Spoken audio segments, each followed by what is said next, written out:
It's hard for me to imagine that racing will survive Gen Z. It's Cup Day.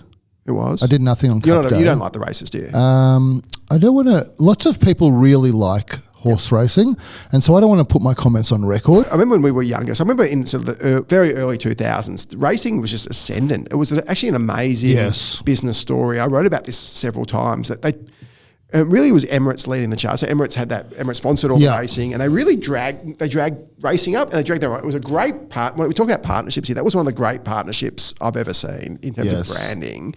And so Emirates was unheard of. I think Emirates started in the late 80s, but it really was an unheard of airline. Wasn't flying to Australia, was unliked, was obviously Gulf state. And they sponsored the Melbourne Cup. They had that great, in the birdcage. The birdcage is where all the marquees They had unlimited money. Basically. I mean, it's the government of Dubai. Yeah, but what it's they did, unlimited money.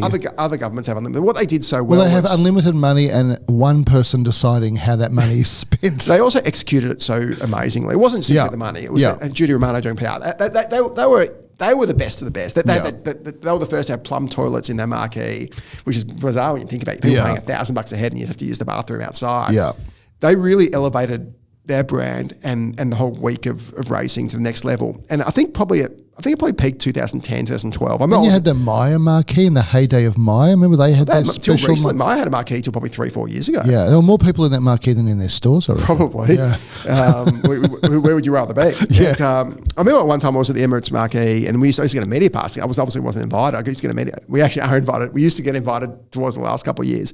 And I used to get a media pass and we'd be in there and Joe Aston would be in there and Jesse Mallow, who I went to uni with, that was the famous year. I think it was 2011, joking for him, 11 or 12, he papped Olivia and Paul Howes for the first time, which is one of the great gossip articles ever. It's hard for me to imagine that that racing will survive Gen Z. I know it's a big call to make, but they are very much not into treating anything not nicely or hurting animals' feelings. You don't need all of Gen Z there. No, I know, but you're right. So then, because it was...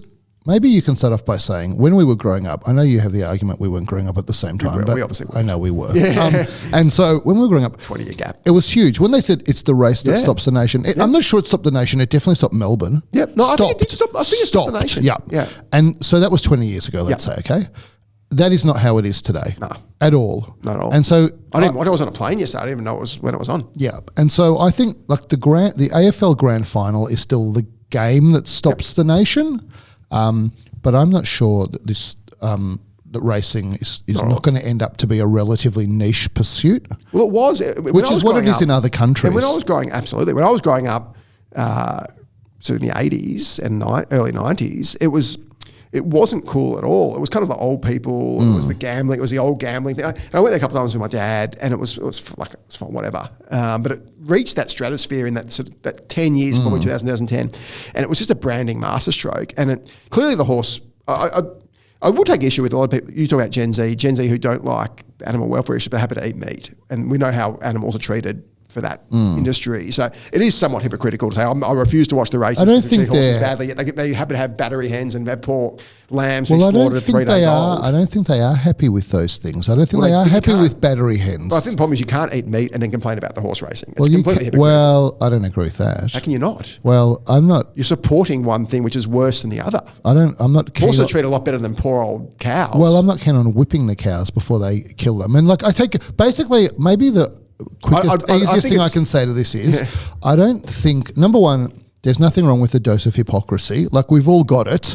Yep. And therefore, I think just because you're willing to do something on one thing doesn't mean you should just accept everything. And maybe... It is the same thing in this case. It's like there's similarities to it. But actually, I think, there's been a huge rise of free-range chickens. Yep. And so I think that will just continue with you call it Gen Z. Well, I'll call it Gen Z. It sounds better. Gen Z is more... Well, I said Z because we're in Australia, but... So Gen Z is 18 to... below millennials, right? I think the oldest ones are maybe 24 now. Okay. And so I think all of these things will change for the better. Yeah. And, you'll be happy to know that I think millennials might be the peak of the great generation in terms of the balance of, just what matters to them. And Gen Z, it might change because they're very young, but, there's a tendency to generalise about a whole generation. I don't know. When you speak to people, listen, definitely, I think I've said this to you before, when I have debates with Gen Z, there's a difference different way that I debate. I will definitely not tackle them head on and disagree.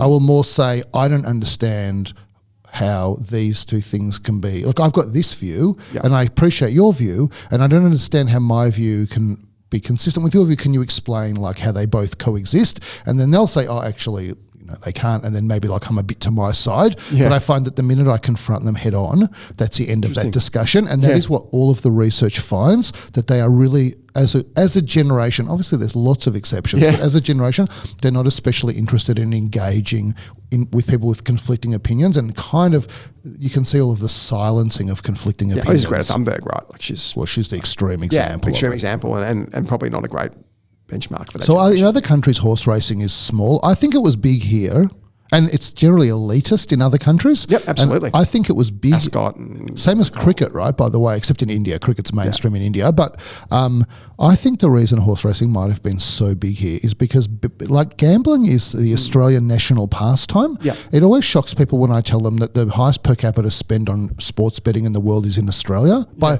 a margin, right? Yeah. And so I think it has a lot to do with that, because horse racing, I mean, honestly, would anybody watch horse racing if the horses weren't weighted and you couldn't bet on them? Like, it's basically just designed to slow down fast horses so that it's a more even bet. But what you saw happen in the glory years of the Victoria Racing Club was gambling almost took a back seat to fashion. Except it paid for everything. I'm not saying it didn't pay for everything or it didn't fund a lot of it, but the reason racing became you're right. Cool You're right. had nothing to do with gambling, and almost the rise of sports bet has coincided. It's probably just a coincidence, but with the drop off in the popularity of race, and clearly animal stuff is. But that's it. If you look at the animal cruelty, horse racing still leaps and bounds ahead of the greyhound industry, which is sickening. Oh, the way I agree they with kill you. every second. They're just despicable. And the New South Wales government was about to ban it, and then of course there's such a powerful lobby, they overturned it, and you've got the sort of 2GB crowd who forced I think it was Peritet. No, it was actually maybe it was Peritet or Gladys who was going to ban it, and they didn't. Oh no, it was Mike Baird. It was too hard to ban. Baird was going to ban it. Too many votes. Well, I don't think there's too many votes. I think there's just too much pressure from big donors. Well, it also, as you know, who goes to dog racing? It's the whole thing's ridiculous. Probably people in marginal seats. Who knows? I don't think many people go. Did you see that? Just on last thing on racing, did you see Gil McLachlan in the Tabcorp marquee? No, banned a whole lot of politicians. He banned politicians full stop. Politicians, media, maybe as well. There were a whole lot of people banned from that Tabcorp marquee, which is actually what it really should be. Yeah. We talked to Joe about this, but the one thing that never gets talked about is why are politicians in these tents? And I was in a tent last year. What do you mean, why are they? But why they shouldn't be. What do you mean?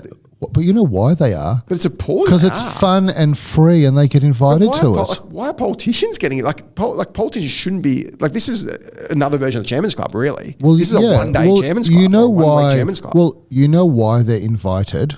And you know why they go. There you go. There's everything. It's not hard to work out. I could ask grade 2 the answers to these questions. The why is probably not the right question. That they shouldn't be is clearly the question. Your question is, should it be banned? Absolutely. And my view is, you get to ban politicians every 3 years.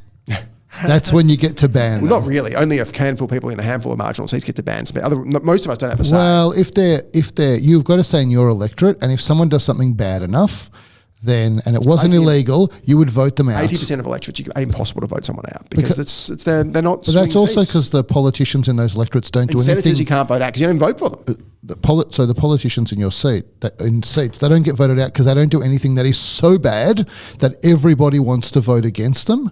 But if they did, they would get voted out. If you're in Batman, which is I think the party would throw them out. They would not pre-select them for the next election. Maybe the party can. Yeah, I'm a big fan of democracy. I don't really want to ban much stuff. I'm not talking about someone banning someone I'm saying this is a form of soft bribery or hard bribery. Well, you can talk to Joel. Last time I checked, bribery wasn't legal. So we shouldn't be bribing politicians and giving them free stuff.